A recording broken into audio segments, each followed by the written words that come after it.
Hello and welcome to the lecture on enzymes and enzymes turnover number. The main objectives of today's lecture are an overview of enzymes in general, an account of enzyme inhibition and different types of enzyme inhibitors, and enzyme turnover number. Let me first of all begin by highlighting the importance of enzymes. Enzymes are catalysts and increase the speed of chemical reaction without themselves undergoing any permanent chemical change. They are neither used up in the reaction nor do they appear as reaction products. All known enzymes are proteins. They are high molecular weight compounds made up principally of chains of amino acids linked together by peptide bonds. Enzymes can be denatured and precipitated with salts, solvents and other reagents. Many enzymes require the presence of other compounds, cofactors, before their catalytic activity can be exerted. Like all proteins, enzymes are composed of one or more long chains of interconnected amino acids. Each enzyme possesses a unique sequence of amino acids that cause it to fold into a characteristic shape. An enzyme's amino acid sequence is determined by a specific gene in the cell's nucleus. This ensures that each copy of enzyme is the same as all others. On the surface of each enzyme is a special cleft called the active site, which provides a place where reagents can meet and interact, much like a lock and its key. An enzyme's active site will only accommodate certain reagents and only one type of chemical reaction can be catalyzed by a given enzyme. The basic enzymatic reaction can be represented as S plus E gives P plus E, where E represents the enzyme catalyzing the reaction, S the substrate, the substance being changed, and P the product of the reaction. Moving on, let's now discuss enzyme inhibitors. An enzyme inhibitor is a molecule that binds to an enzyme and decreases its activity. Since blocking an enzyme's activity can kill a pathogen or correct a metabolic imbalance, many drugs are enzyme inhibitors. They are also used in pesticides. Not all molecules that bind to enzymes are inhibitors. Enzyme activators bind to enzymes and increase their enzymatic activity, while enzyme substrates bind and are converted to products in the normal catalytic cycle of the enzyme. Many drug molecules are enzyme inhibitors, so their discovery and improvement is an active area of research in biochemistry and pharmacology. A medicinal enzyme inhibitor is often judged by its specificity and its potency. A high specificity and potency ensures that a drug will have few side effects and thus low toxicity. Enzyme inhibitors also occur naturally and are involved in the regulation of metabolism. For example, enzyme in a metabolic pathway can be inhibited by downstream products. This type of negative feedback shows the production line when products begin to build up and is an important way to maintain homeostasis in a cell. Other cellular enzyme inhibitors are proteins that specifically bind to and inhibit an enzyme target. This can help control enzymes that may be damaging to a cell like proteases or nucleases. A well-characterized example of this is the ribonuclease inhibitor, which binds to the ribonucleases in one of the tightest known protein-protein interactions. Natural enzyme inhibitors can also be poisons and are used as defenses against predators or as a way of killing prey. Now let's discuss non-competitive inhibitors. Non-competitive inhibitors can bind to an enzyme with or without a substrate at different places at the same time. It changes the conformation of an enzyme as well as its active site, which makes the substrate unable to bind to the enzyme effectively so that the efficiency decreases. A non-competitive inhibitor binds to the enzyme away from the active site, altering the shape of the enzyme so that even if the substrate can bind, the active site function less effectively. Most of the time, the inhibitor is reversible. However, this inhibition decreases the turnover number meaning the rate of reaction decreases. As the inhibitor binds to the enzyme and the enzyme substrate complex, it reduces the concentration of enzyme available for proper catalysis. Fewer functional enzymes leads to fewer available active sites and thus a smaller Vmax. Unlike competitive inhibition, raising S substrate concentration is pointless with non-competitive inhibition. A non-competitive inhibitor binds to different sites that is not the active site of the enzyme and changes the structure of enzyme. Therefore, it blocks the enzyme from binding to substrate, which stops enzyme activity. Thus, it decreases the rate of chemical reaction of the enzyme and substrate, which cannot be changed by increasing the concentration of substrate. The binding decreases Vmax and has no change on Km of the chemical reaction. E plus I through a substrate gives Es plus I gives E plus P. Es plus I reversible reaction, ESI gives NR no reaction. Where E is enzyme, I is the inhibitor, Es is enzyme substrate complex, P is the product, ESI is the molecule after the inhibitor is bound to the enzyme substrate complex. ESI cannot form any product, so the later reaction is not allowed or no reaction. This was about non-competitive inhibitors. Let's now discuss about competitive inhibitors. Competitive inhibitors belong to the category of enzymes known as reversible inhibitors. Reversible inhibitors dissociate the enzyme inhibitor complex as soon as possible. They are inhibitors that bind directly to the active site of an enzyme. However, they can also bind between an enzyme and a substrate. The competitive inhibitor competes with the substrate to bind to the enzyme. A competitive inhibitor mimics the substrate competing for the active site. A competitive inhibitor can be overcome by increasing the substrate concentration. The excess amount of substrate can negate the competitive inhibitor and the maximum velocity is ultimately unaffected.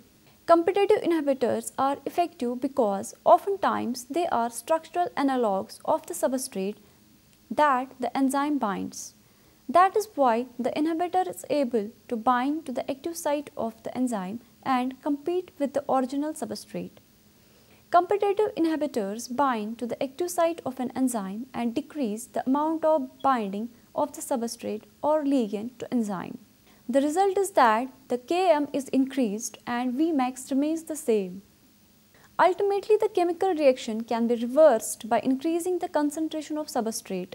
E plus S gives Es gives E plus P. Ei, S comes in and replaces I, therefore gives Es, which in turn gives E plus P. An equilibrium reaction also occurs at the same time. E plus I reversible reaction gives Ei, where E is the enzyme, I is the inhibitor, Es is the enzyme substrate complex, P is the product and Ei is the enzyme inhibitor complex. Clinical significance of competitive inhibitor. Competitive inhibitors are used to control bacterial pathogens.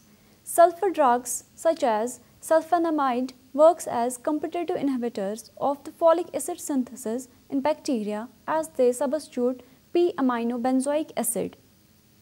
Inhibition of a drug metabolizing enzyme by the reversible interaction of a drug with the enzyme, thus decreasing the metabolism of another drug, is a major cause of clinical significant drug-drug interactions. For example, penicillin-based antibacterials are examples of material that compete at the active site of an enzyme in an inhibitory fashion.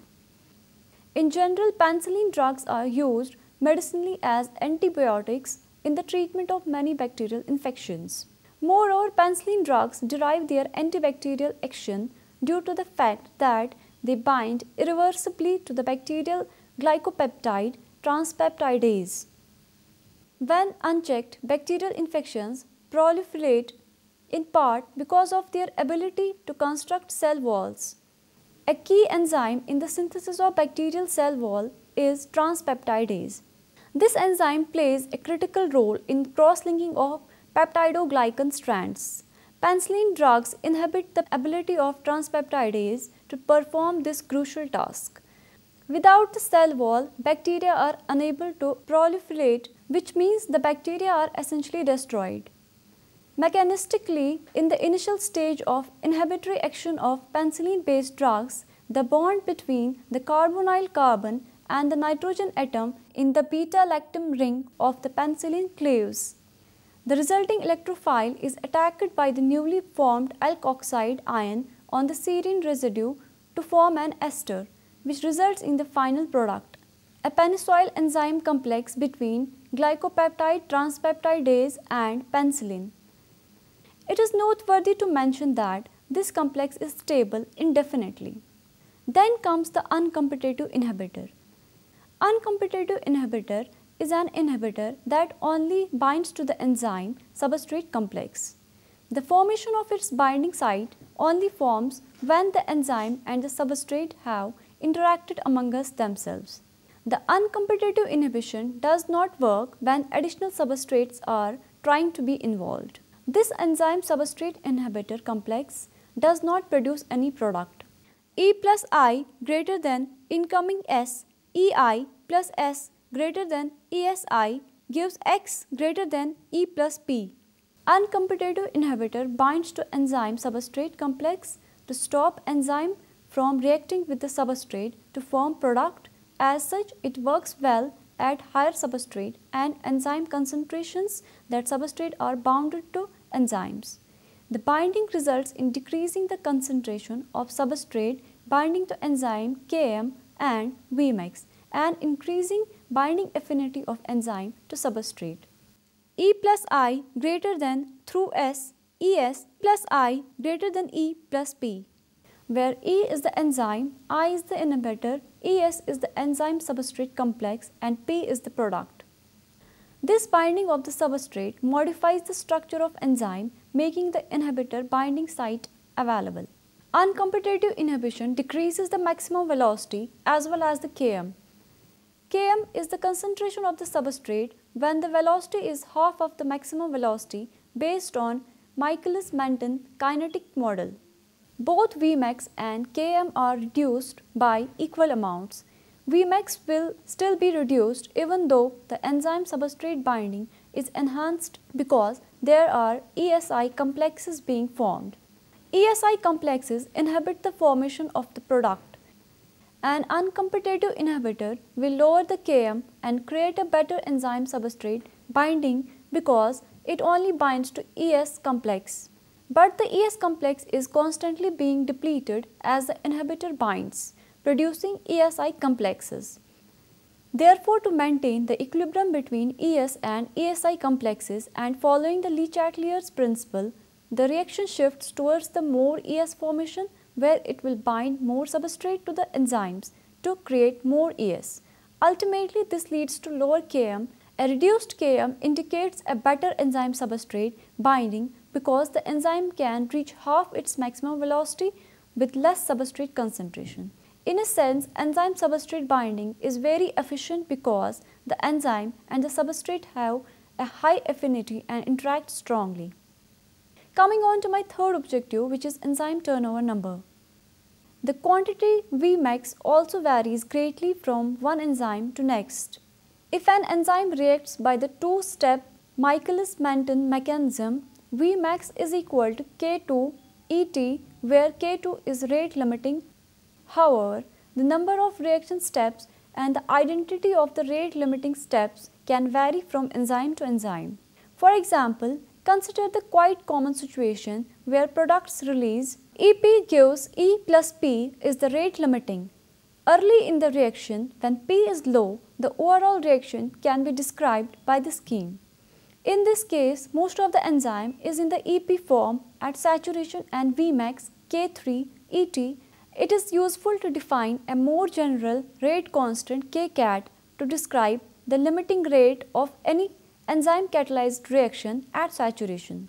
If the reaction has several steps and one is clearly rate limiting, Kcat is equivalent to the rate constant for that limiting step.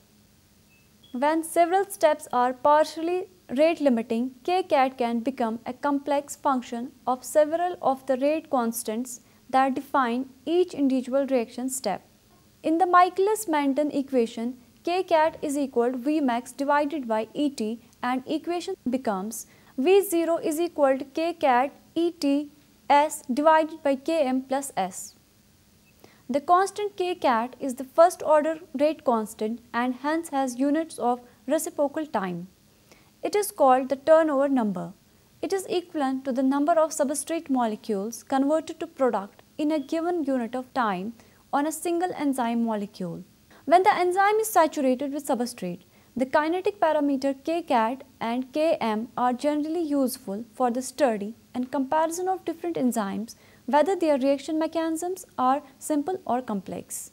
Each enzyme has values of Kcat and Km that reflect the cellular environment. The concentration of substrate normally encountered in vivo by the enzyme and the chemistry of the reaction being catalyzed. The parameters Kcat and Km also allow us to evaluate the kinetic efficiency of the enzyme, but either parameters alone is insufficient for this task. Two enzymes catalyzing different reactions may have the same Kcat turnover number, yet the rates of uncatalyzed reaction may be different, and thus the rate enhancements brought about by enzymes may differ greatly. Experimentally, the Km for an enzyme tends to be similar to the cellular concentration of its substrate. An enzyme that acts on a substrate present at a very low concentration in the cell usually has lower Km than an enzyme that acts on a substrate that is more abundant. With this, we come to the end of today's topic. Hope you have enjoyed and understood the lecture. Thanks for watching. Goodbye.